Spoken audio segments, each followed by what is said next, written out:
Bismillahirrahmanirrahim. Assalamualaikum warahmatullahi wabarakatuh. Waalaikumsalam warahmatullahi wabarakatuh. Alhamdulillahirabbil alamin. Mari kita panjatkan puji dan syukur kepada Allah Subhanahu wa taala, Tuhan yang Maha Esa, yang memberikan kita kekuatan dan kesempatan untuk memenuhi kegiatan kita pada kesempatan ini, yang mana beliau ada kegiatan juga yang tidak kalah pentingnya di kecamatan, sehingga beliau menyampaikan untuk kita lanjut untuk kegiatan ini. Mudah-mudahan memiliki motivasi untuk sama-sama tetap belajar terus mengembangkan wawasan kita, terus mencari informasi-informasi terbaru seperti apa yang akan disampaikan oleh Pak Ishak sebentar, seperti itu. Dan baik, tanpa berlama-lama lagi, untuk kegiatan kita pada hari ini kita mulai sesi pertama, yakni pemaparan materi. Kemudian dilanjutkan dengan sesi kedua, yaitu kita diskusi. Jadi sebentar di sesi kedua baru kita ada diskusi. Insya Allah durasi kegiatan kita ini kurang lebih 90 menit atau 1,5 jam.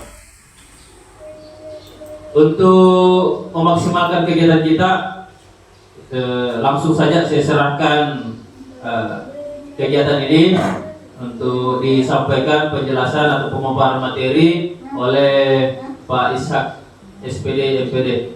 Kepada beliau dipersilakan. Terima kasih moderator Mas Yu. Assalamualaikum warahmatullahi wabarakatuh. Waalaikumsalam warahmatullahi wabarakatuh. Pertama-tama marilah kita memanjatkan puji syukur kehadirat Allah Subhanahu wa taala, Tuhan yang Maha Esa, karena di pagi yang cerah ini kita semua masih diberi berbagai banyak kenikmatan, dan itu kita patut syukuri. Lanjut, pada kesempatan ini saya akan memaparkan beberapa materi terkait pemahaman dan penyebaran budaya positif dalam lingkungan sekolah kita. Materi ini saya ambil karena menarik dan sangat dibutuhkan, terutama Bapak Ibu wali kelas. Ada nanti materi yang insya Allah di tahun ajaran baru bisa kita terapkan, ya, terkait tentang keyakinan kelas dan restitusi, ya. Jadi nanti kita akan lebih lanjut mendalami hal-hal tersebut. Untuk lebih memanfaatkan waktu, saya menyampaikan beberapa materi karena materinya lumayan banyak, ya. Jadi yang pertama itu perubahan paradigma belajar, kemudian disiplin positif dan kebijakan universal, kemudian motivasi perilaku manusia, kebutuhan dasar, kemudian posisi kontrol restitusi, keyakinan kelas. Dengan yang terakhir adalah restitusi 5 posisi kontrol. Jadi di situ nanti kita melihat di mana posisi kita sebagai guru dalam menangani permasalahan-permasalahan yang dihadapi oleh peserta didik kita. Sebelumnya saya ingin memberikan sedikit motivasi, yel. Kalau saya bilang guru penggerak, jadi Bapak Ibu kasih jadi kalau saya bilang guru penggerak, Bapak Ibu berdiri sambil bilang bergerak, tergerak, menggerakkan.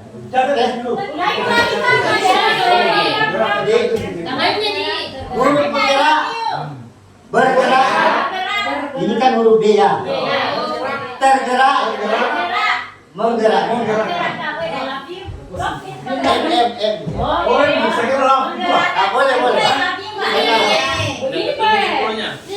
Kita ketemu jempolnya. Harus Harus menyatu ya. Jangan sampai cinta bertemu sebelah tangan. Oke.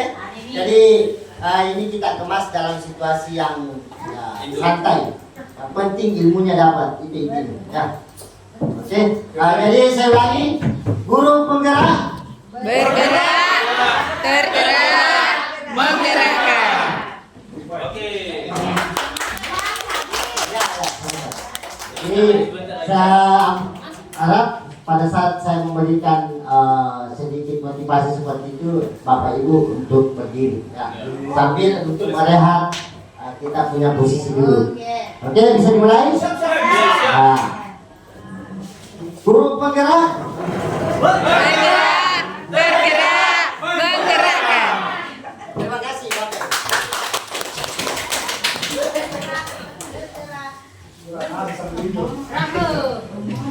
Oke, Bapak Ibu yang saya hormati, jadi ini adalah pendidikan dalam rangka pendidikan CGP Angkatan 10 aksi nyata modul 1.4 yaitu budaya positif. Dalam hal ini bagaimana saya bisa memaparkan pemahaman saya terkait materi ini kepada Bapak Ibu, kemudian bagaimana aksi nyatanya, demonstrasi konseptualnya nanti ketika kita menghadapi permasalahan-permasalahan terhadap murid kita di kelas. Saya kira itu intinya apa yang ingin saya paparkan. Yang pertama dulu adalah perubahan paradigma belajar. Jadi perubahan kurikulum itu dia bersumber atau dasar pijakannya itu adalah dari filosofi Bapak Pendidikan Indonesia yaitu Ki Hajar Dewantara. Jadi beliau mengatakan anak-anak hidup dan tumbuh sesuai kodratnya sendiri. Jadi kita sebagai guru pendidik hanya dapat merawat dan menuntun tumbuhnya kodrat itu. Saya kira kalimat ini sangat dalam kalau kita pahami. Ya. Di sini dia asumsikan bahwa guru itu diibaratkan seorang petani yang memiliki peranan penting untuk menjadikan tanamannya itu tumbuh subur. Guru memastikan bahwa tanah tempat tumbuhnya tanaman itu adalah tanah yang cocok untuk ditanami. Saya kira ini adalah sebuah ilustrasi bagaimana kita menghadapi menghadapi murid kita di kelas. Ya, jadi paradigma belajar sekarang itu sedikit ada perubahan ya, sesuai dengan filosofi Bapak Ki Hajar Dewantara yang terkenal dengan semboyannya. Yang pertama itu adalah ingat sosum tolodo, ya. Kemudian ingat sosum tolodo itu dari kata tolodo ya, teladan. Jadi kita diharapkan bisa menjadi teladan bagi murid kita apapun itu. Kemudian yang kedua adalah ingmadia mangkarso. Jadi ketika kita berada bersama, posisinya sama dengan murid, kita bisa menjadi partnership atau rekan untuk bisa saling membangun, ya, saling mengisi. Kemudian yang terakhir itu yang ketiga adalah tuturi handayani.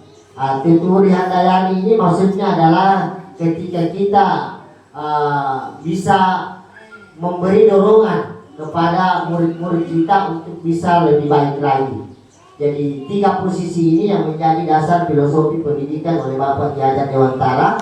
Di depan memberi teladan, di tengah-tengah saling memberi semangat, kekuatan, kemudian di belakang memberi dorongan atau kekuatan, motivasi.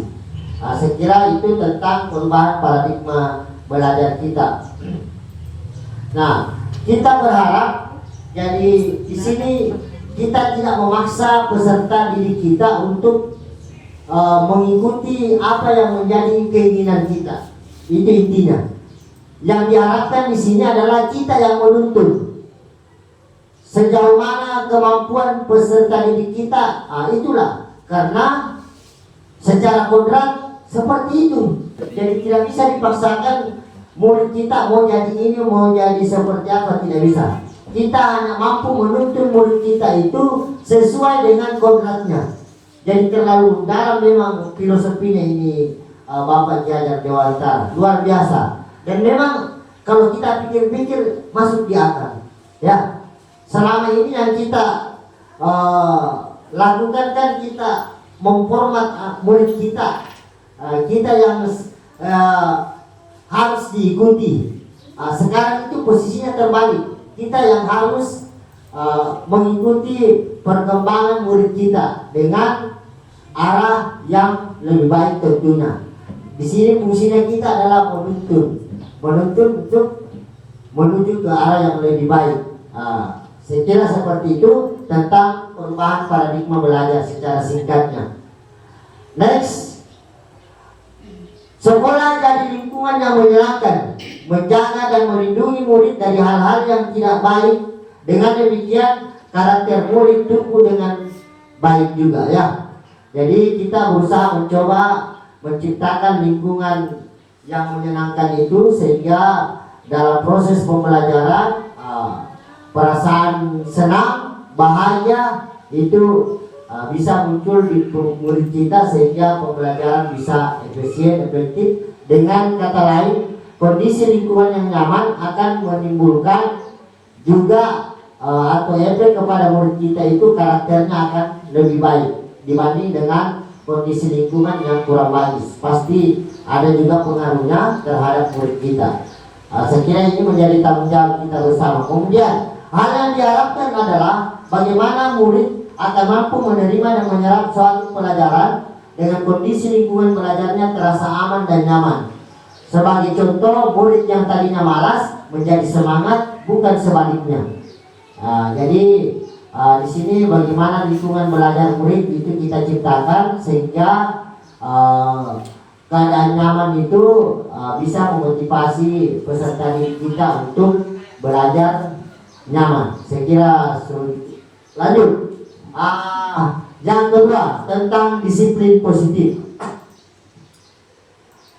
Kalau kita bicara tentang disiplin, pasti kita asumsinya ketaatan kita terhadap aturan atau tata tertib. Ya, kalau tidak melanggar itu berarti kita dikatakan disiplin. Ya, kalau melanggar dikatakan tidak disiplin. Psikiater dan pendidik Dr. William Glasser dalam teori kontrol meluruskan beberapa konsep tentang teori kontrol dalam penerapannya disiplin positif. Ya, ini kita fokusnya ke pendidik, ya, karena kita ini fungsinya sebagai pendidik, jadi guru. Jadi yang pertama itu ilustrasi guru mengontrol murid. Selama ini kan yang kita asumsikan di kepala kita itu kita selalu mau menguasai murid kita. Ya, kita maunya sorong ke sana ke sini, ya, padahal itu kurang tepat.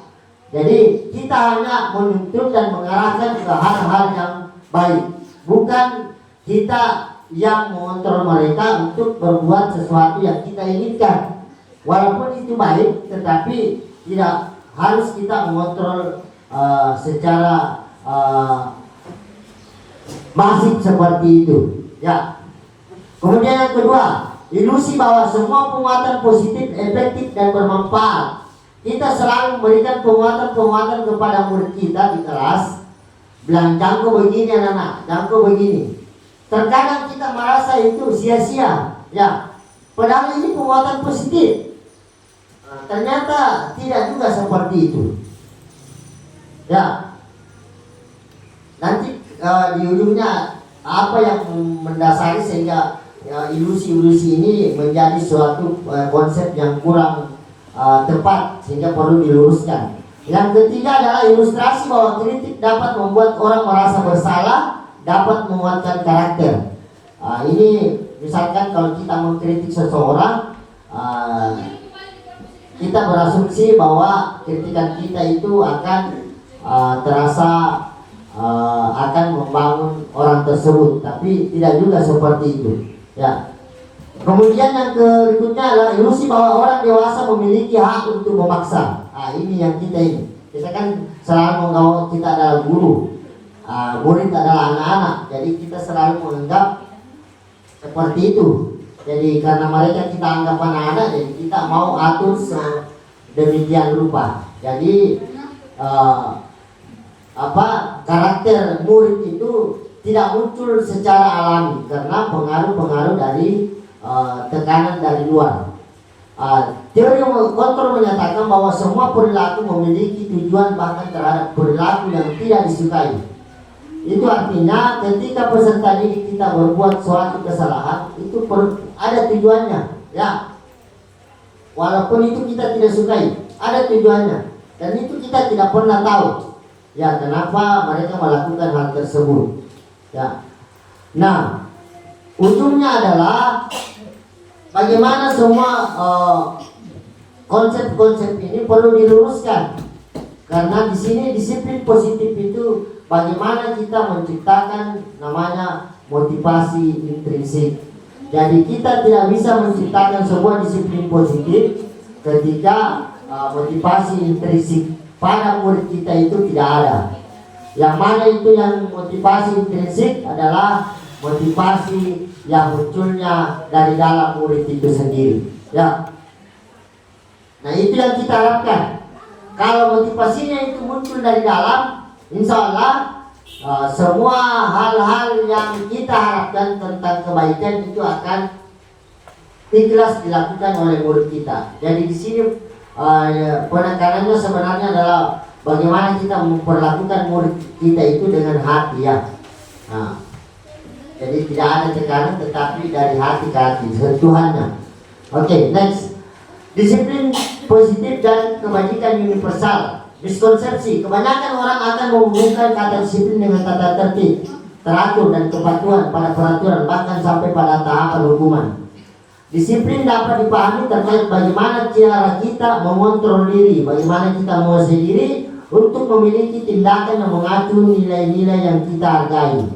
Jadi intinya kalau disiplin itu kontrol, ya, dan penguasaan diri. Sehingga pada saat kita melakukan sesuatu tetap mengacu pada nilai-nilai yang kita hargai bersama. Sebagai pendidik, tujuan kita adalah menciptakan anak-anak yang memiliki disiplin diri sehingga mereka bisa berperilaku dengan mengacu pada nilai-nilai kebajikan universal, memiliki motivasi intrinsik bukan intrinsik, bukan dari luar, ya, tapi dari dalam. Itu yang kita harapkan, sangat harapkan dari murid kita. Bagaimana kita memunculkan motivasi intrinsik dari murid kita sehingga nilai-nilai yang kita hargai itu sebagai suatu kewajiban universal bisa dilaksanakan secara sebaik-baiknya. Dalam rangka menciptakan lingkungan yang positif, maka setiap warga sekolah dan pemangku kepentingan perlu saling mendukung, menghayati dan menerapkan nilai-nilai kebajikan yang telah disepakati bersama. Untuk dapat menerapkan tujuan mulia tersebut, maka seorang pemimpin pembelajaran perlu berjiwa kepemimpinan sehingga dapat mengembangkan sekolah dengan baik agar terwujud suatu budaya sekolah yang positif sesuai dengan standar kompetensi pengelolaan yang telah ditetapkan. Tujuan mulia dari penerapan disiplin positif adalah agar terbentuk murid-murid yang berkarakter, berdisiplin, santun, jujur, peduli, bertanggung jawab, dan merupakan pembelajar sepanjang hayat sesuai dengan standar kompetensi lulusan yang diharapkan. Berikutnya, motivasi perilaku manusia. Ya, bagaimana kita berperilaku, bagaimana kita mengambil suatu tindakan, apa motivasinya? Di sini dikategorikan menjadi tiga kategori motivasi perilaku manusia. Yang pertama, untuk menghindari ketidaknyamanan atau hukuman.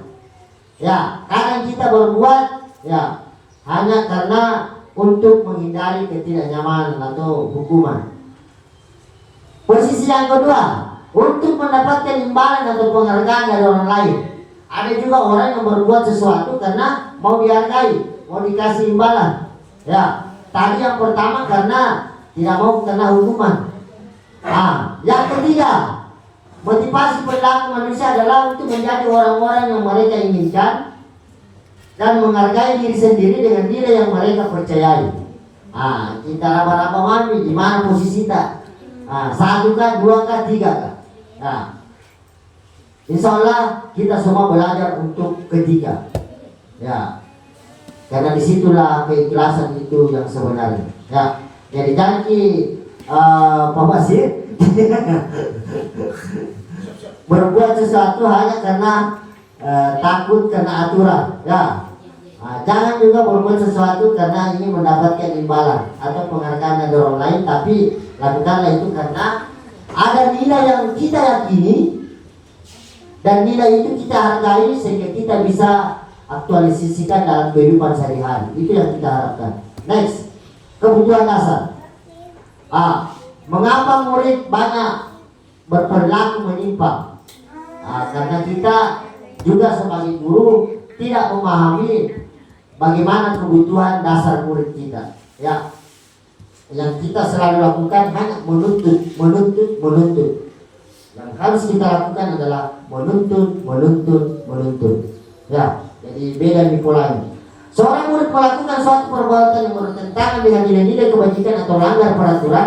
Hal tersebut dikarenakan karena murid gagal dalam memenuhi kebutuhan dasar mereka. Terdapat 5 kebutuhan dasar manusia. Yang pertama, kebutuhan untuk bertahan hidup. Saya kira ini secara umum ya, global. Kemudian yang kedua, kasih sayang dan rasa diterima, kebutuhan untuk diterima. Dan ini yang kita terapkan dalam kelas. Penguasaan, kebutuhan akan kemampuan. Ya, jadi kadang murid juga perlu diberi apresiasi. Ya, kemudian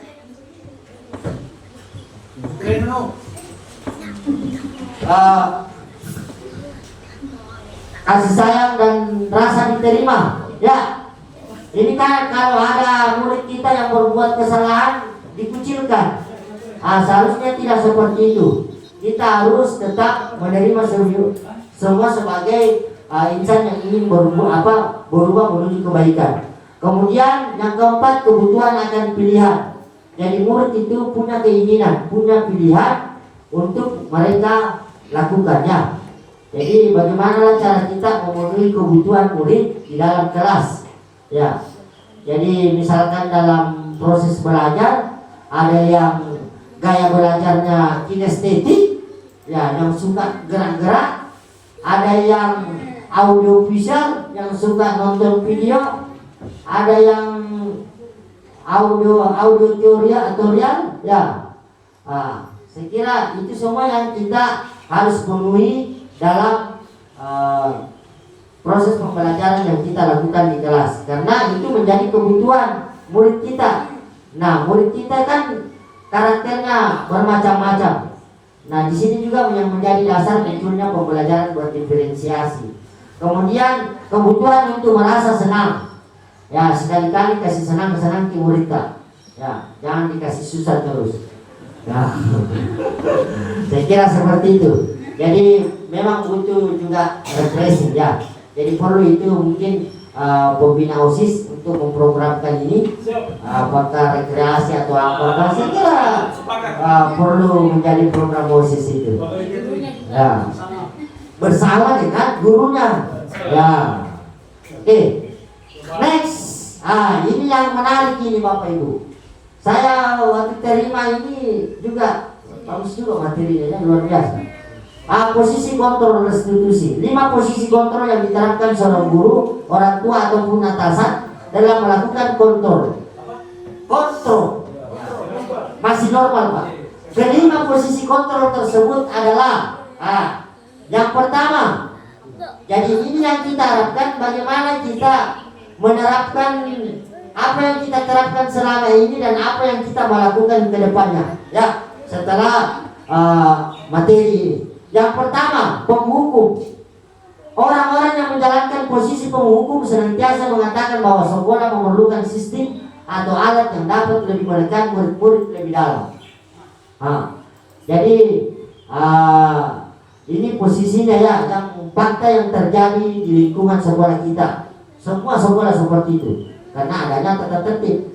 Kemudian yang kedua, membuat merasa bersalah. Ini kan kalau penghukum biasanya itu kata-katanya Kalau memang ya begitu ya, saya kira Pak Abadi bisa praktekkan ini. Ya, ya.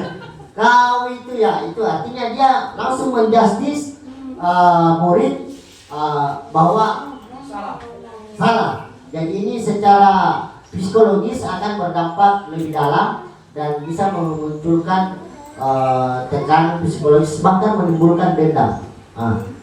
Itu kalau tidak kita berhati-hati dalam menerapkannya ya, karena ini kalau hukum kan ranahnya memang tegas ya, hukum. Jadi kita usahakan kita tidak berada pada posisi itu menghadapi murid kita. Kemudian yang kedua, pembuat merasa bersalah.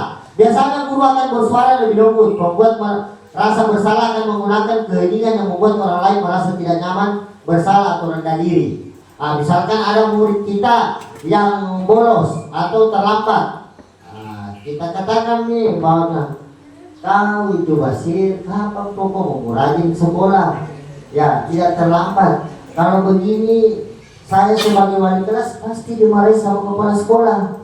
Ya, jadi dia murid ini diajak, gara-gara saya ini wali kelas saya dimarahi kepala sekolah. Mungkin seperti itu ilustrasinya, percakapannya.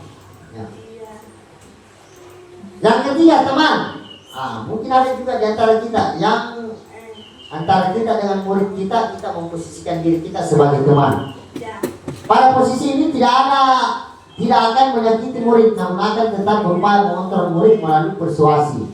Ya, jadi menganggap murid itu sebagai teman untuk berkomunikasi, tetapi ada batasannya. Dalam hal ini mengontrol murid melalui kalimat-kalimat persuasi saja, ya. Janganlah begitu, ya. Saya kira seperti itu. Kalimat-kalimatnya seolah-olah kita berbicara dengan teman. Kemudian yang keempat, pemantau. Memantau berarti mengawasi. Ini biasa kepala sekolah biasa lakukan ini, ya. Pada saat kita mengawasi, kita bertanggung jawab atas perilaku orang-orang yang kita awasi. Hanya bertanggung jawab, tetapi tidak langsung bersentuhan dengan pelaku, misalkan dengan murid. Ya, dia hanya mencatat saja. Dia pantau apanya, kemudian dicatat. Siap Bu. Yang terakhir, manajer, posisi terakhir adalah posisi di mana guru berbuat sesuatu bersama dengan murid, mempersilahkan murid mempertanggungjawabkan perilakunya, mendukung murid agar dapat menemukan solusi atas permasalahannya sendiri. Ini yang perlu kita terapkan. Jadi kalau ada murid tahu bersalah, kita panggil. Kemudian misalkan tidak melaksanakan kebersihan atau tugasnya, dipanggil dengan lembut. Tadinya hari apa tugasmu membersihkan? Hari ini Bu. Tadi sudah membersihkan atau belum? Kalau jujur kan pasti dia katakan belum Bu. Nah, kalau begitu kira-kira bagaimana caranya ini kelas supaya bisa bersih? Ya, artinya di sini kita hanya bersama murid itu sendiri yang menentukan solusi atas kesalahan yang dia lakukan. Jadi sanksinya itu dia yang ciptakan, dia yang tentukan sendiri. Coba kita lakukan ini. Sekiranya hal baru, ya. Tidak perlu kita berpatokan dengan aturan-aturan di sekolah. Ya, coba-coba bikin. Mudah-mudahan ada perubahan, insyaallah. Ya. Kita menyentuh dengan hati kalau seperti ini. Dan inilah yang kita harapkan. Kita murid sebagai posisi dalam kondisi sebagai manajer. Ya, siap. Ya. Jadi kita bersama dengan murid mencari solusi terhadap permasalahan yang dihadapi oleh murid kita. Next, keyakinan kelas. Terakhir, berikutnya, mengapa bukan peraturan kelas?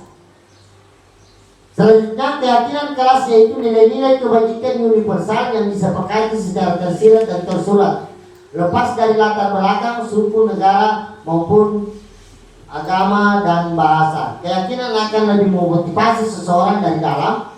Seseorang akan tergerak dan bersemangat untuk menjalankan keyakinannya daripada hanya sekedar mengikuti serangkaian peraturan tertulis tanpa makna. Nah, ini Bapak Ibu bisa kita terapkan di dalam kelas sebagai wali kelas. Jadi tata tertib kelas itu kita ganti dengan kata keyakinan kelas. Kenapa bukan peraturan kelas? Kalau keyakinan itu adalah kesepakatan yang kita ciptakan bersama dengan murid, ya. Kemudian kesepakatan itu adalah sebuah nilai yang kita junjung, ya, yang kita junjung dan kita hormati dan laksanakan sehingga dia menjadi sebuah kebajikan universal.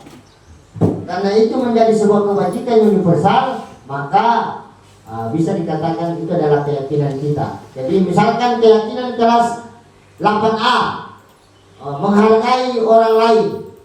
Jadi nanti itu peserta didik di dalam kelas 8A itu juga akan menghargai atau menjunjung tinggi keyakinan kelas yang disepakati. Karena keyakinan kelas ini, Bapak Ibu, bukan kita yang ciptakan. Mereka sendiri yang berembuk sesama warga kelas, sesama murid di dalam kelas tersebut.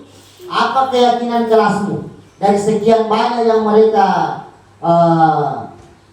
sampaikan, kita pilih di situ yang mana yang bisa mewakili. Tidak usah terlalu banyak, ya. Ini lebih efektif rasanya ketimbang kita yang ciptakan sendiri.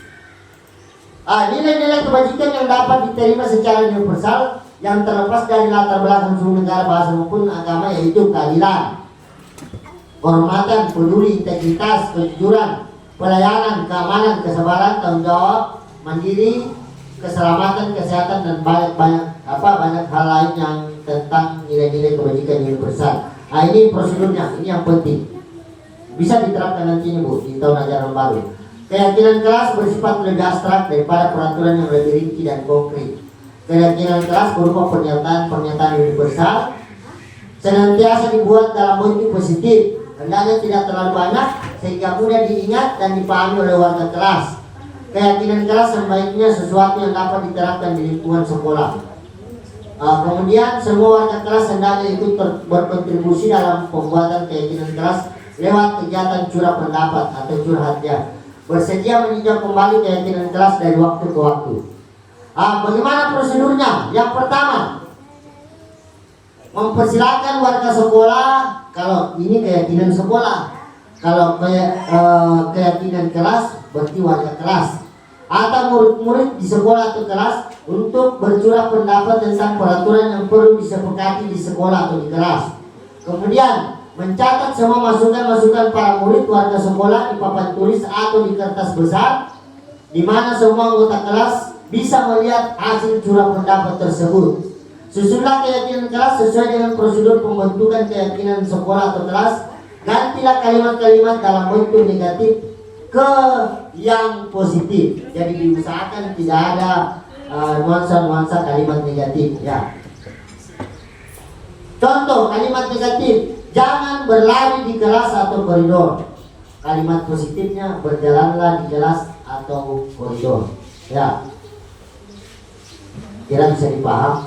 Tinjau kembali daftar curah pendapat yang sudah dicatat. Anda mungkin akan mendapati bahwa pernyataan yang tertulis di sana masih banyak yang berupa peraturan-peraturan. Selanjutnya ada warga sekolah atau murid untuk menemukan nilai kebajikan atau keyakinan yang dituju dari peraturan tersebut. Seperti yang saya ucapkan tadi, berapa keyakinan-keyakinan kita, ya.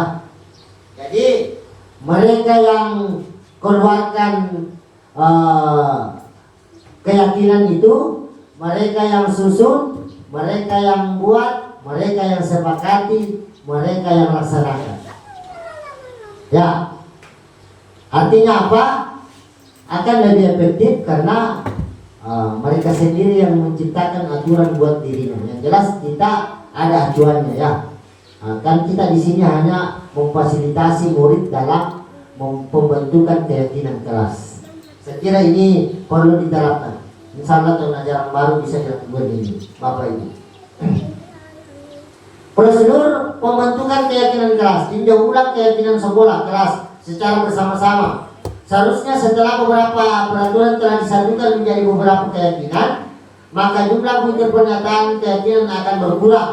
Ya, setelah bahas kembali dari yang tadinya terlalu banyak, ya bisa mungkin di press agak berkurang lagi.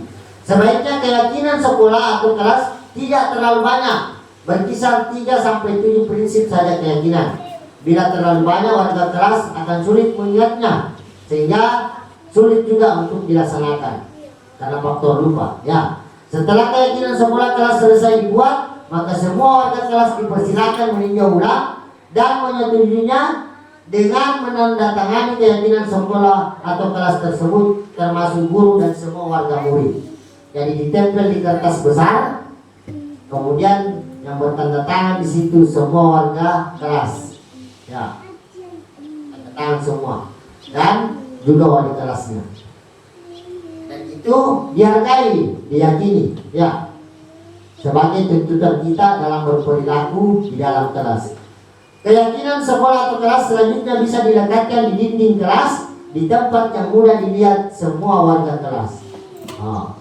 Sekira bisa dipahami.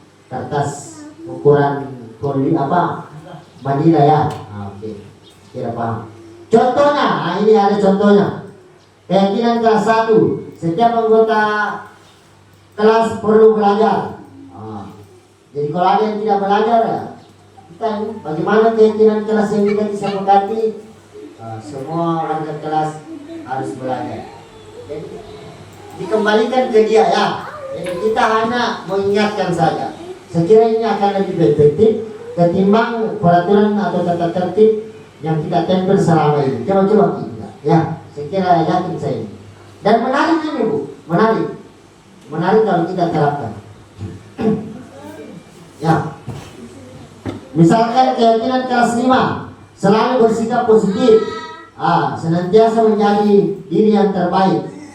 Lanjut, keyakinan kelas 7, kami meyakini bahwa sangat penting untuk menghormati semua orang lain,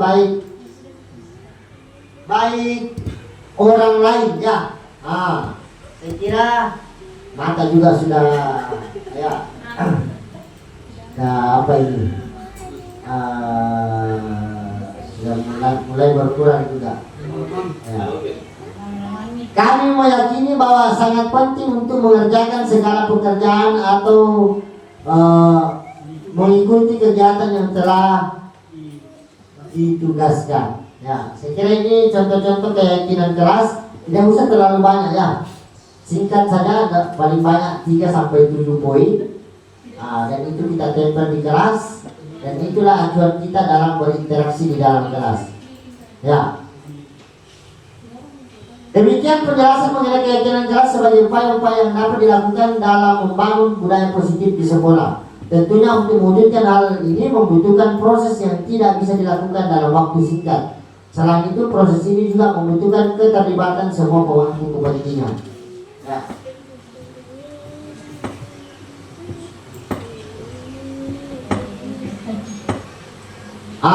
Yang terakhir, restitusi. Di sini tentang segitiga restitusi. Restitusi ini Bapak Ibu, ya, kan ada tingkatan itu, hukuman, konsekuensi, sanksi, restitusi. Ya. Nah, yang kita harapkan itu bisa diterapkan adalah restitusi. Kalau hukuman itu dia membunuh karakter murid kita, ya. Sanksi juga seperti itu. Konsekuensi dia agak lebih rendah tingkatannya daripada sanksi tadi, karena konsekuensi itu merupakan sebuah kesepakatan yang sudah direncanakan, ya, itu konsekuensi. Jadi misalkan kalau kamu ini konsekuensinya ini, kalau restitusi, ya, tidak jelas apa yang mereka akan lakukan untuk bisa dikatakan menembus kesalahan yang dia lakukan. Ya, kalau restitusi, jadi misalkan ada murid kita yang melakukan suatu kekeliruan atau kesalahan, maka diterapkanlah pola restitusi ini, yaitu di mana murid sendiri yang menemukan atau mencoba memikirkan apa yang harus dilakukan untuk menebus kesalahannya. Ya, seperti apapun itu yang dia sampaikan, kalau itu yang dia sampaikan kita terima. Jangan bilang tidak sebanding. Ya, restitusi itu bukan semacam hukuman yang harus sebanding antara perbuatan dengan apa yang harus dilakukan. Ya, jadi kalau murid ada yang berbuat salah kemudian dia menyampaikan mungkin Pak nanti saya kalau pulang di rumah saya akan mengerjakan semua tugas saya di rumah. Ya, kita terima itu. Ya, dan nanti akan diberi sebuah keyakinan sejauh mana dia punya komitmen terhadap apa yang dia ucapkan tadi. Saya kira seperti itu kuncinya tentang restitusi.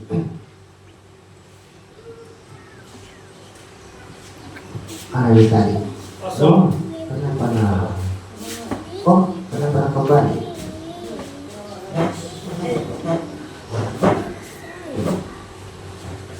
Yang pertama, menstabilkan identitas dari segitiga restitusi. Ya, bagian dasar dari segitiga restitusi bertujuan untuk mengubah identitas anak dari orang yang gagal, yang merasa bersalah, ya, karena melakukan kesalahan menjadi orang yang sukses. Jadi jangan kita sudah tahu anak ini sudah salah, kita justice lagi tentang perbuatan-perbuatan yang dia lakukan. Jadi kita tidak harus seperti itu, tetapi kita harus mengembalikan karakternya yang tadi merasa bersalah, sekarang berubah atau muncul motivasinya untuk memperbaiki kesalahannya itu. Jadi di sini adalah menstabilkan identitas. Pertanyaan-pertanyaannya itu kan biasa kita bilang, kenapa sampai bisa kamu lakukan itu? Ya, kira-kira apa yang kamu lakukan, apa yang pikirkan sampai bisa sejauh itu berbuat? Jadi ini kita mencoba menstabilkan kondisi dari para pelaku atau murid kita. Yang kedua adalah validasi tindakan yang salah. Jadi di sini kita memperjelas. Ya, betul itu.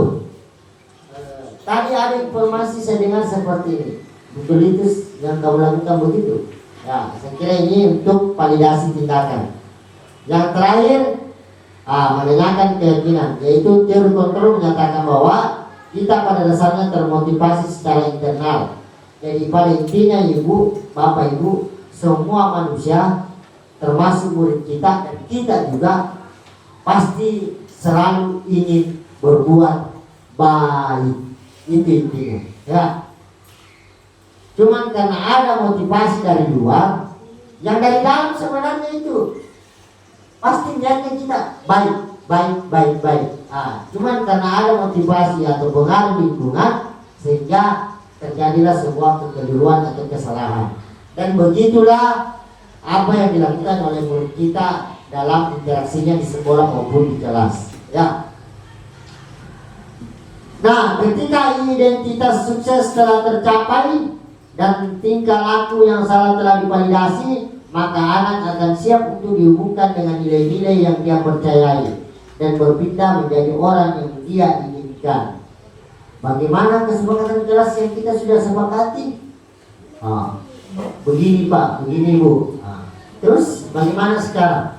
Ya Bu, saya akan mengikuti apa yang menjadi keyakinan kelas kita.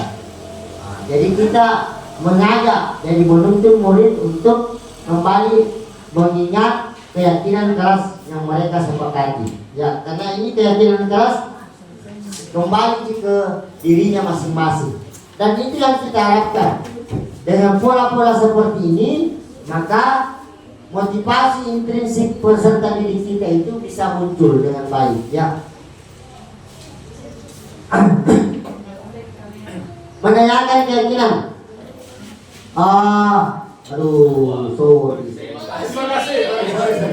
Sedikit ya. Sabar Bu, sabar.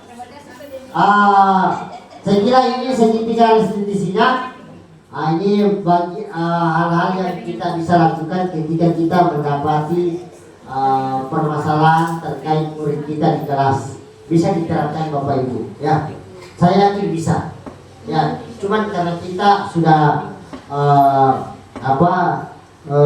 sudah nyaman dengan kondisi yang ada, jadi itu yang membuat kita tidak mau berbuat, ya. Jadi saya ajak untuk bergerak sedikit, ya.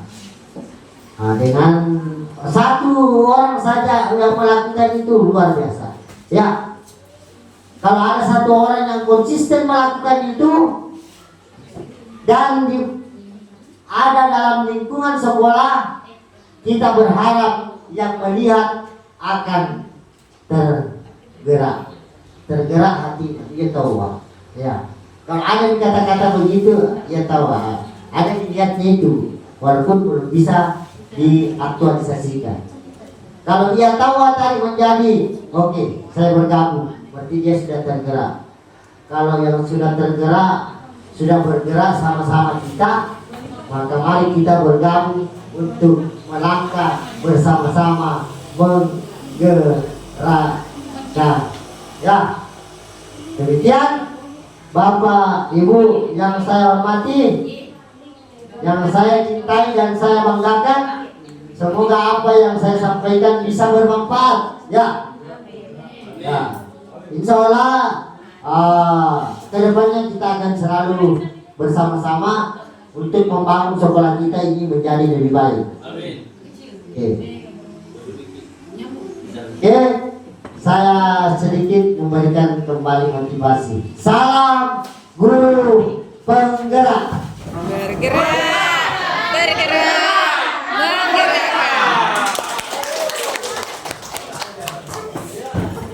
Terima kasih. Luar biasa. Oke, saya kembalikan ke moderator. Oke, terima kasih Pak Ishak. Kita beri tepuk tangan sekali lagi untuk Pak Ishak. Baik, luar biasa apa yang sudah disampaikan kepada kita semua.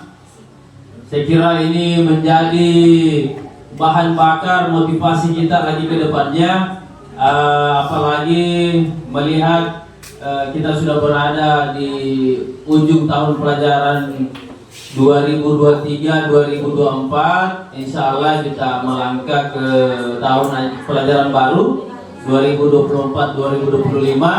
Nah, ini saya kira banyak sekali informasi-informasi yang bisa kita tangkap dari apa penyampaian tadi. Baik, sedikit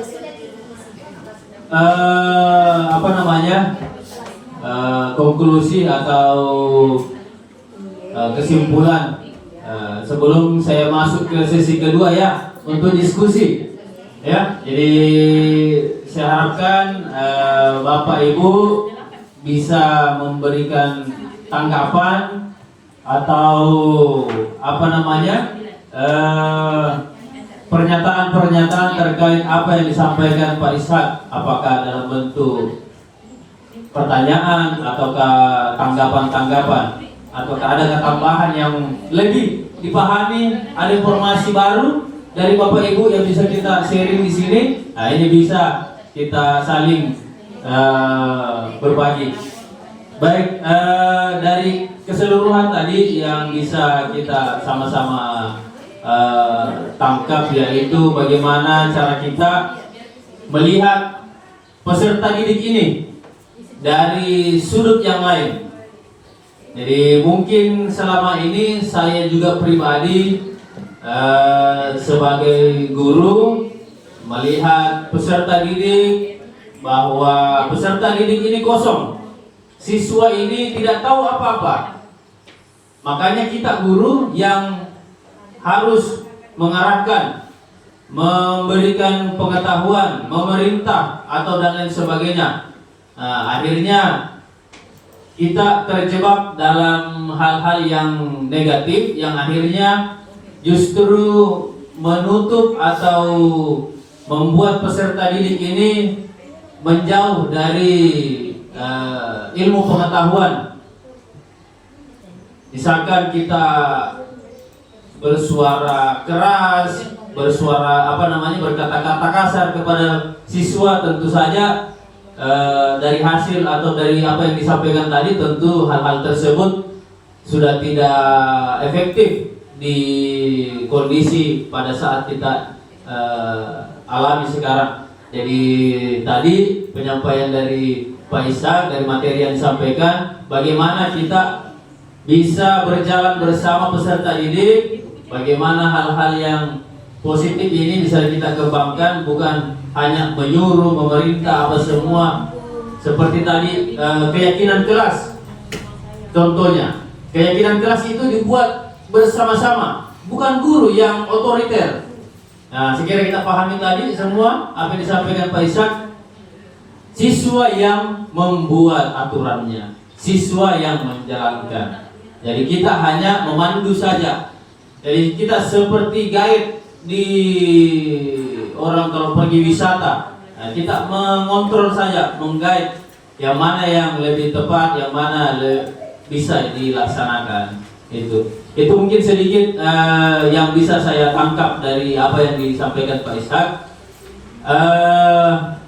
Sebelum kita ini ada mungkin hal-hal yang lain lagi disampaikan Pak Ishak. Tentu kita masuk ke sesi kedua seperti yang kita rencanakan di awal. Sesi kedua yaitu diskusi. Jadi kami mempersilahkan kepada Bapak Ibu Guru untuk menyampaikan pertanyaannya. Dari pertanyaan langsung mungkin ditanggapi. Ada pertanyaan langsung ditanggapi. Jadi mungkin nanti bisa kita berkembang di situ. Dari satu pertanyaan ada mungkin Ibu atau Bapak Guru yang mau mengembangkan lagi pertanyaan tersebut atau pernyataan-pernyataan yang ada yang keluar, bisa kita diskusi. Itu mungkin saya persilakan untuk pertama kepada Ibu Nurmi untuk menyampaikan apa yang mau ditanyakan. Silakan. Terima kasih atas kesempatannya. Di sini yang ingin saya tanyakan dari Bapak narasumber, tadi kan kita sudah membahas tentang kesepakatan kelas atau kenyamanan kelas. Terkadang keyakinan kelas, terkadang kita sudah buat semaksimal mungkin sampai ada konsekuensi dari kenyamanan yang dilanggar. Tapi setiap penerapannya tetap saja ada siswa-siswa yang belum mampu menerapkan kenyamanan kelas. Jadi pertanyaan saya yaitu, trik-trik apa yang bisa kita lakukan agar kenyamanan kelas atau kesepakatan kelas yang sudah kita buat dapat terlaksana dengan maksimal tanpa ada peserta didik yang melanggar kesepakatan tersebut. Terima kasih. Oke. Mungkin langsung Pak Isdi langsung ditanggapi. Jadi supaya tidak melebar misalnya kemari diskusinya. Jadi kita langsung dulu satu pertanyaan, kemudian dilanjutkan lagi pertanyaan berikutnya. Silakan Pak Isdi. Oke. Saya terima kasih atas pertanyaannya tentang keyakinan kelas. Tadi saya katakan mengapa bukan peraturan kelas? Ya, kenapa harus keyakinan kelas? Karena beda tingkatannya itu. Kalau peraturan kelas itu kan seolah-olah hanya sebuah sekumpulan aturan yang tertulis, ya, yang tersirat. Nah, mungkin itu yang kita lakukan selama ini. Nah, bedanya keyakinan kelas, makanya tadi itu keyakinan kelas itu tidak usah terlalu banyak, ya, supaya apa maknanya? Supaya bisa diingat. Kita bandingkan peraturan tata tertib sekolah kita yang begitu banyaknya, tambah lagi sanksi-sanksinya. Tapi apakah semua yang kita lakukan selama ini itu efisien? Ya, saya kira bisa kita nilai bagaimana efisiensinya. Nah, tadi bagaimana trik-triknya jika ada peserta didik kita atau murid kita yang masih melanggar? Oke? Kalau betul ini adalah keyakinan keras Bapak Ibu, insya Allah dengan sepenuh hati murid kita akan laksanakan. Kenapa? Karena keyakinan keras itu sumbernya dari diri pribadi murid itu sendiri. Yang muncul yang diharapkan adalah motivasi intrinsiknya. Ya, kalau tata tertib kan dari luar, tapi kalau keyakinan keras dari dalam murid itu sendiri. Ya, jadi dia menyampaikan sebuah keyakinan dari dirinya, kemudian dia tuangkan dan dijadikan sebagai keyakinan keras. Maka insya Allah saya yakin murid-murid kita akan menaati dan pasti tetap bisa melaksanakan apa yang menjadi keyakinan keras mereka. Akan tetapi kalau betul nanti di lapangan masih ada murid kita atau peserta didik kita yang masih tetap melanggar keyakinan keras tersebut, kan ada tadi fase yang saya berikan Bapak Ibu dalam menangani permasalahan murid terkait dengan kekeliruan, atau saya selalu menghindari kata salah ya. Jadi kita itu diajak untuk menghilangkan kalimat-kalimat negatif di depan murid kita. Jadi kesalahan itu kita bisa bahasakan kekeliruan, sehingga kesannya itu tidak sama peserta didik kita. Jadi kekeliruan yang dilakukan oleh murid kita itu bisa kita antisipasi dengan model penanganan yang saya sampaikan tadi. Yang pertama itu adalah posisi kita adalah sebagai manajer, jangan sebagai penghukum, sebagai pembuat merasa bersalah, jangan, sebagai teman jangan, sebagai pemantau jangan, tetapi usahakan posisi kita Bapak Ibu, jika masih ada murid kita yang melakukan kekeliruan terhadap keyakinan keras yang dia buat, kita posisinya di manajer bersama dengan murid, mengidentifikasi kekeliruannya, bersama dengan murid mencari solusinya. Murid yang menyampaikan apa yang bisa dia lakukan atas kekeliruan yang dilakukan, sehingga diharapkan motivasinya kembali itu muncul. Jangan ditambah lagi dengan beban, sehingga motivasi intrinsiknya itu tambah kita hilangkan. Mau ada bisa dikit tambah dikasih bonus lagi. Ya, jadi kita seharusnya selalu membangkitkan motivasi intrinsiknya peserta didik. Saya kira itu Bapak Ibu Nurmi atas pertanyaan yang diberikan. Kalau masih ada tanggapan silakan ya. Kita berdiskusi, kita sama-sama belajar mencari solusi untuk kita. Ya. Terima kasih atas jawaban dari pertanyaan tadi. Yang kemudian saya ingin tanggapi adalah setelah kita hanya mengatakan adalah caranya menumbuhkan motivasi intrinsik dalam diri siswa dan peserta didik. Di sini saya tanya lagi, bagaimana hal-hal apa saja yang dapat kita lakukan untuk menumbuhkan motivasi intrinsik dalam diri peserta didik? Panjang kali lebar sama dengan luas ini. Ternyata panjang kali lebar kali tinggi. Iya, masih banyak waktu. Sama dengan dulu. Siap-siap Ibu Wil. Oke. Bagaimana memunculkan motivasi intrinsik itu? Ya, motivasi intrinsik itu adalah keinginan yang kuat yang muncul dari dalam diri kita. Ya, bagaimana memunculkan keinginan itu? Yang paling berpengaruh adalah lingkungan. Makanya dalam lingkungan tadi itu kita lahirkan budaya positif. Yang mana itu budaya positif? Kebajikan atau nilai-nilai yang kita yakini, yang kita sanjung, kita jalani, kita taati, sehingga menjadi sebuah kebiasaan. Maka karena sudah menjadi rutin, maka dia menjadi budaya positif. Saya kira seperti itu Bapak Ibu. Dimanapun kita, yakin kita pasti akan sama dengan saya punya persepsi bahwa lingkungan itu akan mempengaruhi apa yang akan kita lakukan. Ya, yakin Pak. Kalau kita berada di lingkungan yang orang ketika kita saling bercanda langsung bunyi, asa langsung ada di antara teman kita mengatakan, ayo sholat, pasti kita akan berbuat yang sama dengan apa yang disarankan. Karena itu adalah sebuah nilai yang kita yakini bahwa kalau sholat itu ya hal yang bagus. Ya. Tapi kalau kita di lingkungan yang kurang, yang mengabaikan hal tersebut, kita juga akan terbawa.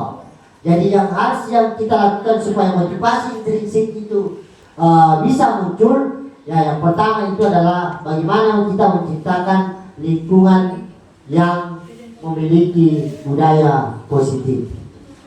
Nah itu yang kita perlu terapkan di lingkungan sekolah kita, ya. Jadi intinya sebenarnya ini adalah lingkungan keluarga yang paling bagus kalau kita mau terapkannya. Untuk bisa kebiasaan-kebiasaan di rumah itu pasti akan terbawa ke sekolah. Saya kira seperti itu, Ibu. Terima kasih. Kalau masalah tanggapan kita lanjutkan lagi. Terima kasih sekali lagi Bu ya.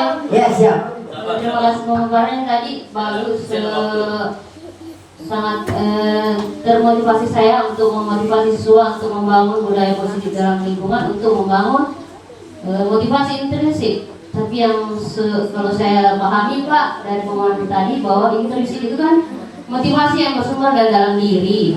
Terus Bapak kita tadi arahkan untuk membentuk budaya lingkungan. Yang saya tak pahami itu intrinsik itu dalam diri, ekstrinsik itu yang dari luar, contohnya lingkungan keluarga, sekolah, masyarakat dan sebagainya. Jadi kalau misalnya kita bangun budaya di luar atau di lingkungan, berarti itu adalah motivasi ekstrinsik yang diajarkan dari intrinsik dan dalam diri. Kalau kita membangun budaya motivasi diri, kemudian dipengaruhi oleh lingkungan, berarti lingkungan adalah ekstrinsik, berarti itu adalah motivasi ekstrinsik. Jadi menurut saya selain dari lingkungan keluarga, masyarakat dan sekolah, budaya ekstrinsik itu mungkin bagusnya jika barangkali peserta didik diberikan gambaran, misalnya beginilah yang tujuan nanti kita mau angkat di sekolah. Misalnya kita pahami pembelajaran IPS, misalnya mengenal tentang kondisi fisik lingkungan. Kita memberikan mungkin pemahaman bahwa kalau kita tahu kondisi fisik lingkungan, bahwa kita akan bisa tahu kalau tanahnya subur bisa ditanami apa, misalnya gitu Pak. Mungkin dari saya. Terima kasih. Iya. Oke, jadi sengaja saya berdiri supaya bebas kesana kemari mengantarkan mic. Ya, jadi ke Bapak Ibu yang mau bertanya nanti atau mengomentari, memberikan tanggapan, supaya bisa mobile kesana kemari. Izin Pak Moderator ya, saya berdiri karena kebetulan saya memang suka berdiri. Oke, terakhir ya, jadi mungkin ini tanggapan terakhir dari Pak Ishak. Jadi mengingat juga banyak sekali tanggapan saya lihat ini mau ditanyakan terkait dengan materi-materi yang lain. Saya kira bisa diberikan kesimpulan dari apa yang ditanggapi oleh Ibu Nurmi. Silakan Pak Ishak. Oke, saya kira dalam hal ini saya sebagai pemateri menyampaikan apa yang saya mampu, dan kalau itu mungkin menjadi masukan ya alhamdulillah ya, luar biasa. Saya sedikit tadi ada tentang tanggapan dari Bu Nurmi bahwa lingkungan itu adalah bagian daripada motivasi intrinsik, ya, bukan intrinsik, bukan dari dalam. Saya kira kondisi-kondisi seperti itulah yang kita harapkan untuk selalu diciptakan di lingkungan sekolah kita. Terkait dengan budaya-budaya positif yang kita lakukan di sekolah kita itu, saya kira antara lingkungan dengan motivasi intrinsik itu sangat erat kaitannya, karena dalam sekolah atau lingkungan kelas itu selalu ada interaksi, dan disitulah awal mulanya terjadi interaksi yang memunculkan atau menghidupkan motivasi intrinsik itu dari murid kita ataupun dari kita sebagai guru. Terima kasih atas masukannya Bu Nurmi, luar biasa, menjadi pencerahan buat saya. Oke. Iya, luar biasa. Oke, kita beri applause dulu untuk pemateri kita dan pertanyaan juga dari Bu Nurmi, luar biasa. Oke, kedua Ibu Welta, silakan. Oh, saya datang dulu. Tangan Pak, kita terlambat. Silakan Bu Wel. Ladies first. Berdiri. Terima kasih. Assalamualaikum warahmatullahi wabarakatuh dan selamat pagi buat Bapak Ibu guru yang baik. Oke, untuk tadi Pak Ishak tadi ada saya dengar yang kita bilang bahwa kita selaku manusia termasuk guru, termasuk siswa dan guru bahkan sebenarnya ingin melakukan yang baik, Jadi muncul pertanyaan saya. Akan melakukan yang baik atau semuanya baik, orangnya baik, tapi muncul pertanyaan saya, ketidakbaikan ini kenapa yang muncul banyak, dari mana datangnya itu pertanyaan saya. Dan terima kasih. Iya, jadi itu tadi pertanyaan yang cukup singkat, padat dan luar biasa, mendalam mungkin untuk bisa dijelaskan.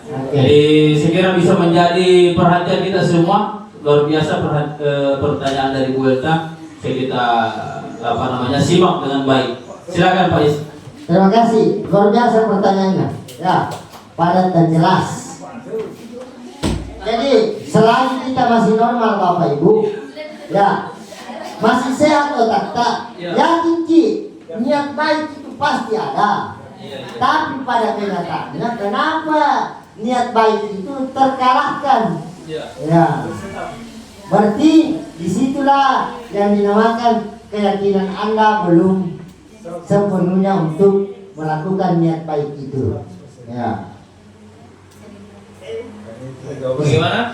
Bisa dipahami. Ya. Ini yang diperjelas lagi. Artinya ada kualitas. Ya, baik, kalau begitu ini mengenai dunia pendidikan. Ya. Dengan banyaknya di sini tingkah laku para murid kita atau siswa kita dalam hal negatif. Nah, kalau begitu pertanyaannya, ini sebenarnya sarannya atau induknya yang mana ini supaya niat yang tidak baik itu tidak muncul kembali? Yang mana di sasarannya ini sebenarnya yang harus dilakukan? Itu, terima kasih. Oke, langsung saja. Jadi ini kan ranahnya kita sebagai guru, bagaimana menghadapi murid dengan berbagai macam permasalahan yang kita hadapi. Ya, yang di sini mungkin fokusnya terhadap pelanggaran tata tertib atau kesalahan-kesalahan lainnya. Nah, dari mana sebenarnya, bagaimana caranya kita mau meredam hal-hal itu? Ya, saya kira seperti itu maksudnya. Jadi di sini saya kembali menyampaikan terkait materi yang saya sampaikan bahwa murid kita ya berbuat sesuatu itu pasti ada alasan, ada tujuan. Ya, di sini tadi terkait tentang kebutuhan dasar manusia, bahwa manusia itu memiliki banyak kebutuhan dasar. Begitu juga ketika murid melakukan suatu kekeliruan, ya pasti ada tujuannya, ada maksudnya, ya ada alasannya, ya, dan alasan itulah yang menjadi bagian dari kebutuhannya. Misalkan dia berbuat sesuatu karena hak keinginannya untuk dihargai itu tidak terpenuhi, sehingga melakukan hal-hal yang keliru tersebut. Misalkan dia berbuat suatu kebaikan, tetapi kita tidak mengapresiasi kebaikan yang dilakukan tersebut. Di situ biasa kadang orang kecewa, ya, kadang orang kecewa sehingga memunculkan perbuatan atau kekeliruan yang dilakukan. Bagaimana kita sebenarnya menuntun atau membawa anak didik kita ini ke jalan lebih baik dengan melihat apa yang menjadi kebutuhannya. Saya kira seperti itu, ya. Karena terkait tentang kekeliruan atau kesalahan itu kan pada intinya adalah mereka melakukan suatu kekeliruan karena ada gap antara keinginannya dengan harapan yang kenyataan yang terjadi itu tidak sesuai, sehingga dia berontak dari kondisi itu, dan pemberontakan itu tidak melihat apakah ini melanggar aturan atau tidak, dia tidak peduli. Nah, saya kira seperti itu. Baik, terima kasih. Teringat ini Pak sedikit, agak panjang. Ya, sebentar salam untuk Pak Abadi ya. Jadi seperti ini kemarin P5, kegiatan kita P5. Ini betul yang dibilang Pak Ishak ya. Seperti ini yang P5, anak-anak kita suruh bawa alat. Tetapi kendalanya ini anak-anak, sehingga itu tadi yang Pak Ishak bilang ada pemberontakan jiwanya karena ada sesuatu dari sini saya lihat seperti misalnya bawa alat. Ini dari keluarganya karena orang tuanya tidak mengizinkan, misalnya bawa kompor, ya kan? Jadi sebenarnya dunia di sekolah ini yang diarahkan ini bukan hanya guru dan anak dan siswa saja, seharusnya orang tua juga kalau begitu. Itu kalau menurut saya. Jadi bagaimanakah solusinya ini dalam hal kegiatan P5 ini supaya terlaksana dengan baik? Mungkin ada baiknya ke depannya itu orang tua siswa itu diundang supaya mereka paham bagaimana kegiatan anak-anaknya di sekolah. Mungkin itu dari saya. Terima kasih. Iya, kita beri aplaus dulu untuk pemateri dan Ibu Elta yang memberikan pertanyaan yang luar biasa. Dan tadi juga Ibu Elta memberikan refleksi kepada kita sedikit terkait dengan P5 yang baru saja kita laksanakan. Kira insya Allah nanti akan ada evaluasi dari Pak Ketua dan Ibu Sekretaris terkait dengan itu. Baik, berikutnya pertanyaan berikutnya dari Pak Abadi, dipersilakan. Jadi sebelum saya memberikan pertanyaan ini, tapi saya mau bertanya kepada pemateri yang di atas ini, Pak Ishak SPDMPD. Kalau bertanya ke dua ketiga apakah nasi otaknya 2 juga 3? Ada masalah. Baik, Pak Ishak, ini ada bercanda Pak. Kalau seorang guru itu harus juga di dalam itu harus bercanda supaya kita tidak terlalu cepat tua katanya. Jadi materi Pak Ishak tadi ada yang disinggung itu tentang guru sebagai partner atau teman dalam proses pembelajaran. Sekarang Pak, kita sebagai guru, sebagai orang tua yang ada di sekolah ini selalu dalam proses pembelajaran itu maunya kita itu tertib semua, yang kita saling menghargai antara guru dan peserta didik. Tetapi kenyataannya Pak yang dialami karena saya sebagai wakasi urusan kesiswaan Pak, saya juga selalu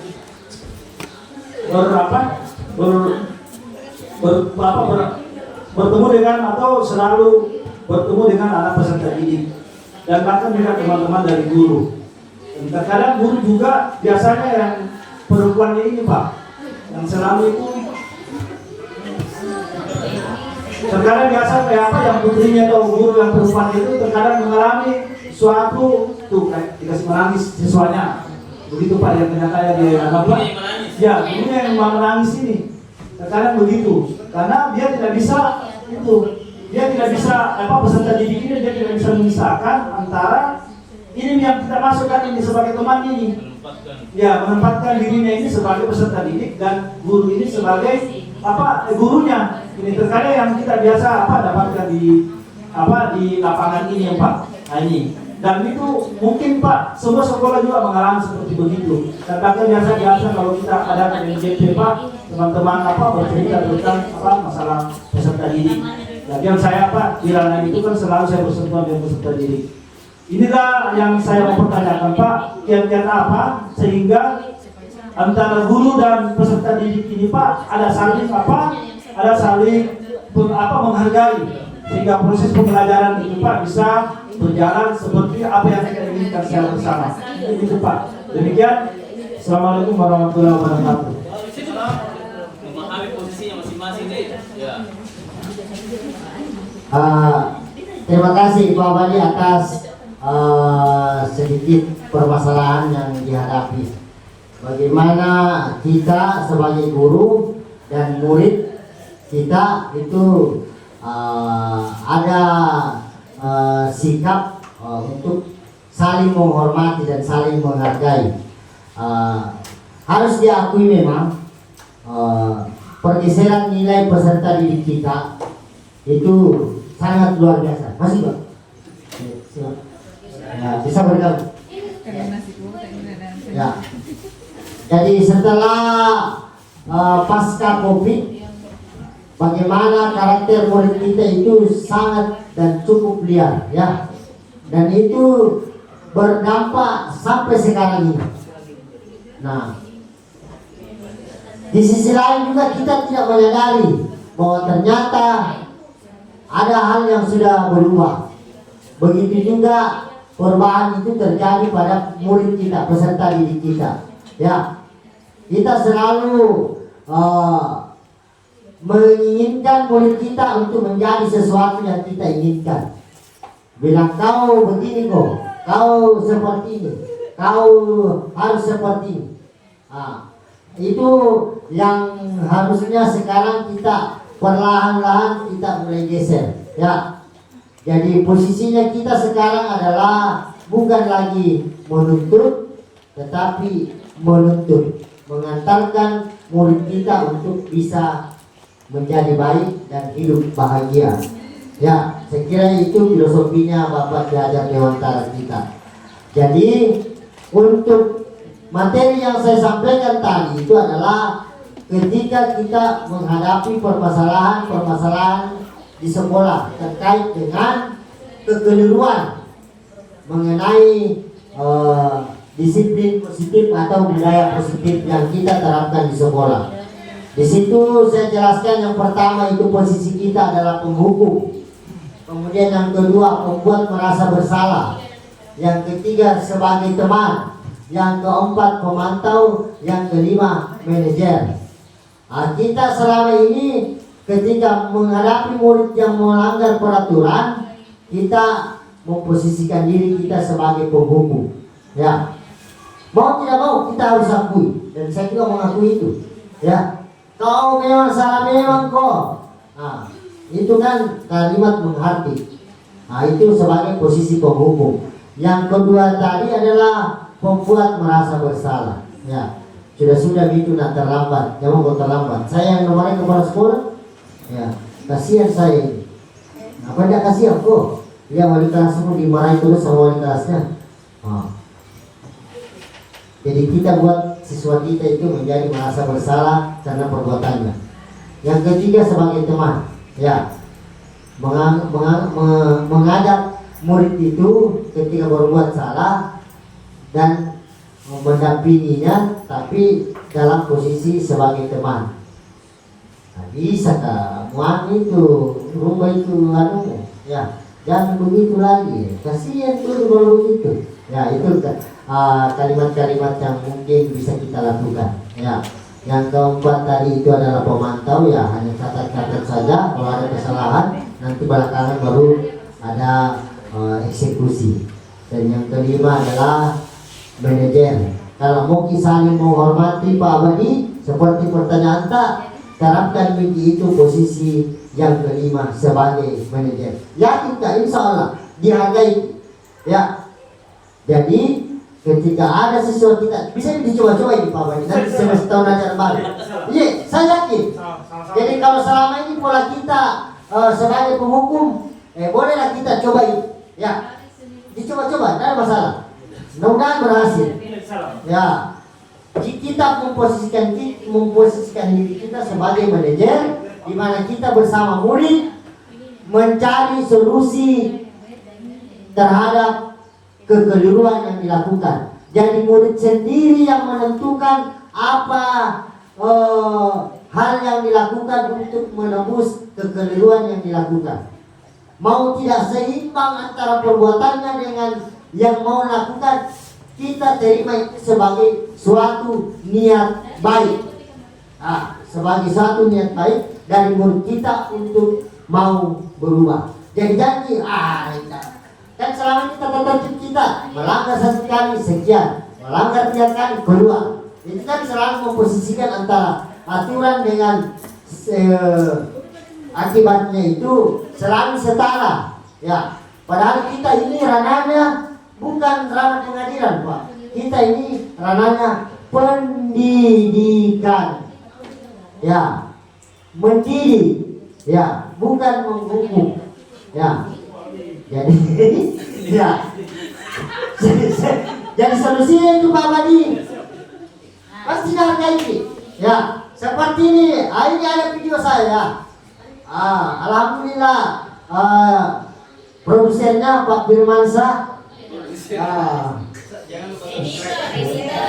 Editor. Ini ada kasus yang saya angkat, penerapan segitiga restitusi. Ya, mana murid sendiri yang menentukan kesalahannya. Cuman ini salahnya saya, posisi HP saya begini.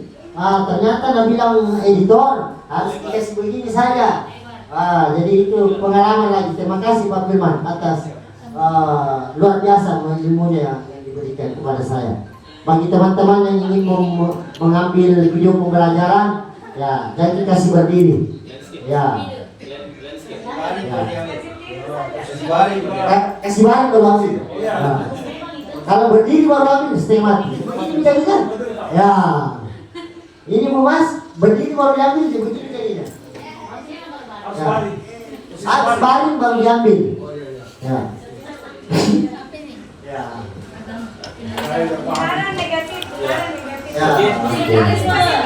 Ya, mungkin ada tanggapan dari Pak Badi. Ya, oke. Nanti sih. Nanti gampang kalau video. Tapi Bapak Ibu peserta pendidikan CDP angkatan 10 ini artinya nyata modul 1 ke 4 budaya positif. Jadi terima kasih banyak Pak Ishak atas penjelasannya. Insya Allah Pak, apa yang kita sampaikan tadi kita akan coba-coba untuk melaksanakan, terutama untuk pribadi saya. Karena saya Pak, itu artinya setiap harinya selalu bersentuhan dengan peserta didik. Mau tidak mau Pak, otomatis Pak, di dalamnya itu pasti kalau kita memperlakukan ceritanya peserta didik sesuai dengan aturan atau norma yang berlaku atau hukuman, nah inilah yang selalu Pak. Dengan penjelasan Pak Ishak tadi ini ada 4 kiat dari Pak Dik yang terakhir kali itu sebagai manajer. Mudah-mudahan Pak, saya bisa melakukan sebagai manajer ini, bisa nanti kita bersama-sama semua melaksanakan sebagai manajer, sehingga apa yang kita harapkan setiap bersama di SMP Negeri 3 Burau ini bisa terwujud. Demikian Pak, terima kasih banyak atas penjelasannya Pak. Demikian, Assalamualaikum warahmatullahi wabarakatuh. Terima kasih luar biasa. Terima kasih banyak. Salam guru penggerak.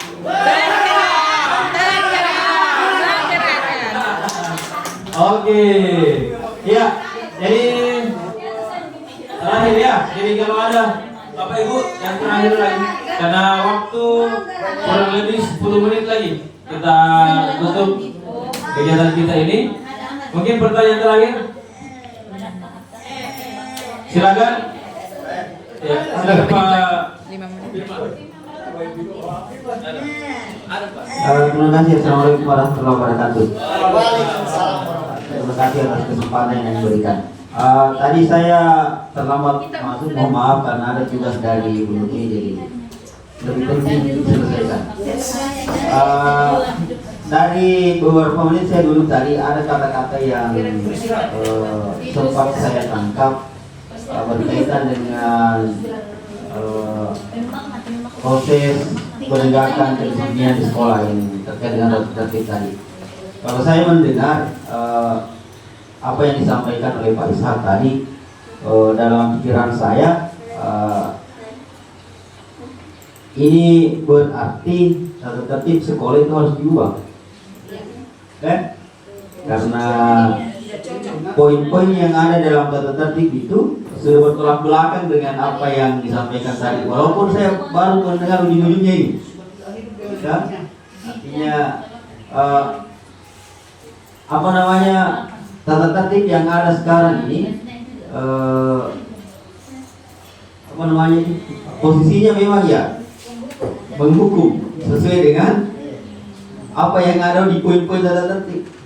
Jadi ini yang saya mau sampaikan, barangkali memang perlu ya ada perubahan yang signifikan di dalam apa namanya kurikulum sekolah atau OSP. Ini harus memang dibedah ulang, termasuk visi dan misinya kita. Karena ini akan membawa kita semua ke sana. Kalau kita mau mengikuti alur baru kurikulum merdeka sekarang, ya banyak memang isinya OSP yang harus diubah, termasuk ketentuan-ketentuan tentang kenaikan kelas, kelulusan, termasuk tata tertib tadi dan isinya kurikulum itu sendiri. Itu dia yang ingin saya sampaikan. Terima kasih. Baik, jadi dari Pak Firman, saya kira sudah jelas apa yang disampaikan terkait dengan tata tertib. Apakah ini kita tindak lanjuti, apakah mau dirubah ataukah direvisi, ataukah 100% mau dirubah atau 50% bagaimana? Nah, ini. Jadi mungkin silakan Pak Is langsung ditanggapi. Terima kasih. Tadi sudah saya sampaikan karena beliau tidak sempat hadir. Jadi dia Pak Firman tadi melewatkan materi tentang keyakinan sekolah atau keyakinan kelas. Ya, di situ katanya keyakinan kelas di mana peserta didik atau murid kita yang merumuskan sendiri. Mereka diberikan kesempatan untuk menyampaikan apa-apa yang menjadi keyakinan kelas mereka atau keyakinan sekolah mereka, dengan harapan ya dengan mereka sendiri yang menyampaikan, harapannya mereka akan mengikuti atau menaati apa yang mereka sampaikan tersebut untuk dijadikan sebagai keyakinan kelas. Kalau dikatakan tadi Pak Firman harus dirubah, maka dengan berat hati saya katakan memang harus dirubah. Tidak kita lagi mengatakan tata tertib, tetapi dirubah lagi menjadi keyakinan. Ya, keyakinan sekolah. Tapi awalnya juga harus hulunya itu tadi disampaikan visi-misi sekolah juga harus dirubah loh. Ya, harus, karena di situ dasar pijakan kita untuk mengembangkan sekolah kita. Mau bagaimana sekolah kita ke depan kan ada di visi dan misinya. Saya kira seperti itu. Kalau kita di sini mengadopsi full sebagai sekolah penggerak, ya boleh. Tapi kita kan bukan kategori sekolah penggerak ya. Ya, itu harus dirubah betul itu visi misinya. Tapi kita kan hanya kurikulumnya saja. Itu pun kurikulum bukan hanya di pasal yang kedua kalau tidak salah ya. Kurikulum kita sebagian. Ya. Jadi itu jika sekolahnya mungkin adalah sekolah penggerak ya, harus secara otomatis akan menerapkan itu. Tetapi walaupun itu kita bukan sekolah penggerak, tidak ada masalah yang diterapkan. Tidak usah dulu skala sekolah, skala kelas saja. Makanya saya tekankan kepada Bapak Ibu wali kelas, buat keyakinan kelas paling banyak 3-7 poin saja terkait suatu nilai. Jadi dasar maksudnya nilai aturan ya, kasarnya aturan yang mereka harus taati di dalam kelas, dalam berinteraksi dalam hal apapun ya. Nah, aturan ini mereka yang buat, mereka yang susun, mereka yang rumuskan, kita guru fasilitasi, mereka yang laksanakan, yang menjadi objeknya juga mereka ya. Yang bertanda tangan di situ semua warga kelas bertanda tangan di situ, keyakinan kelas dan wali kelasnya, sehingga diharapkan dengan keyakinan kelas ini terbentuk suatu semacam keinginan kuat dari murid untuk tetap konsisten dengan keyakinan kelas yang mereka bentuk. Saya kira seperti itu untuk apa yang disampaikan oleh, bukan pertanyaan sebenarnya dari Pak Firman, tapi semacam unek-unek Tapi itu mungkin sedikit saya berikan penjelasan seperti itu, dan insya Allah kedepannya tahun ajaran baru adalah momen buat kita untuk menerapkan apa yang saya sampaikan ini. Ya, peluang besar ada di tangan wali kelas, ya, karena kita yang paling dekat dengan murid kita. Nah, saya kira itu saja yang bisa saya sampaikan kepada Bapak Ibu guru semua. Saya kembalikan ke moderator. Baik, kita aplaus dulu pemateri kita, narasumber kita Pak Ishak SPD calon guru penggerak angkatan 10. Jadi insya Allah kita semua yang ada di ruangan ini ataupun yang belum sempat bergabung di SMP Negeri 3 Burau, seluruh keluarga SMP Negeri 3 Burau, kita saling memotivasi diri, saling mendukung, sama-sama kita bergerak menuju ke guru penggerak. Jadi kedepannya nanti sekolah kita bisa menjadi sekolah penggerak. Jadi semua gurunya guru penggerak, sekolahnya sekolah penggerak. Dan insya Allah siswanya menjadi siswa yang berkualitas, itu ya, berkarakter. Baik, luar biasa sekali materi kita pada kesempatan ini. Apa yang disampaikan Pak Ishak terkait dengan bagaimana pola pikir kita ke depannya supaya menjadi menyesuaikan dengan kurikulum Merdeka. Saya kira nilai-nilai yang dibawa kurikulum Merdeka ini kita paham semua bukan nilai-nilai yang baru. Ini adalah nilai-nilai yang karena saya kira Ki Hajar Dewantara bukan baru lahir kemarin, ya. Nah, sementara nilai yang dibawa kurikulum Merdeka ini adalah nilai yang dibawa oleh Ki Hajar Dewantara. Jadi saya kira tinggal kita bagaimana memperluas cara belajar kita terkait dengan kurikulum Merdeka, karena siswa kita akan jauh lebih tidak tahu, akan jauh sulit belajar ketika kita guru-guru menutup diri atau tidak mau belajar terkait dengan kurikulum Merdeka ini. Jadi saya kira kita semua sudah termotivasi dengan apa yang disampaikan Pak Ishak barusan, dan kedepannya Pak Ishak sudah menyampaikan tadi akan terus bersama kita, mendampingi kita. Kalau ada yang kurang dipahami kurikulum Merdeka ini, bisa kita saling bertukar pikiran dengan beliau. Insya Allah juga saya pribadi kedepannya nanti di angkatan 11 mungkin bulan Januari baru di klubnya. Teman-teman yang lain juga mudah-mudahan bisa kita sama-sama bergerak di situ. Jadi terkait dengan kegiatan kita hari ini, melihat waktu sudah 1 jam 29 menit. Kita sudah berada di penghujung acara. Kami ucapkan terima kasih kepada kita semua, Bapak dan Ibu guru hebat yang sudah menyiapkan waktunya untuk bergabung bersama kita di sini, memenuhi undangan dari saudara kita Pak Ishak SPD MPD terkait dengan materi, dan tentu saja memenuhi kewajiban beliau untuk program diklat guru penggerak. Jadi kita luar biasa di sini, keluarga besar SMP 3 Burau saling dukung mendukung, ya. Jadi inilah salah satu kebanggaan kita di sini.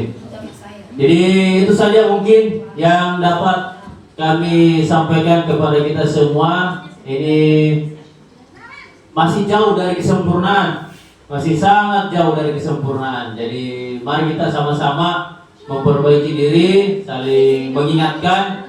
Kalau ada dari saya pribadi ada kekeliruan, mohon dibukakan pintu maaf yang sebesar-besarnya. Dari Pak Ishak juga ketika menyampaikan sesuatu belum cukup, belum bisa menjawab semua pertanyaan-pertanyaan kita, ini kami sampaikan permohonan maaf yang sebesar-besarnya.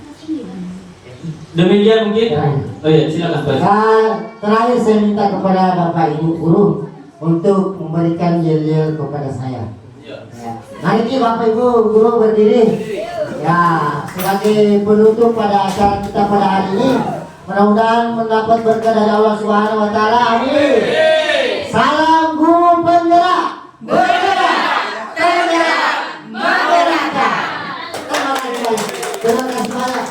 kasih banyak. Wassalamualaikum warahmatullahi wabarakatuh. Dan kita tutup acara kita ini dengan ucapan Alhamdulillahirabbil alamin. Baik. Untuk kegiatan terakhir istirahat, kita silakan.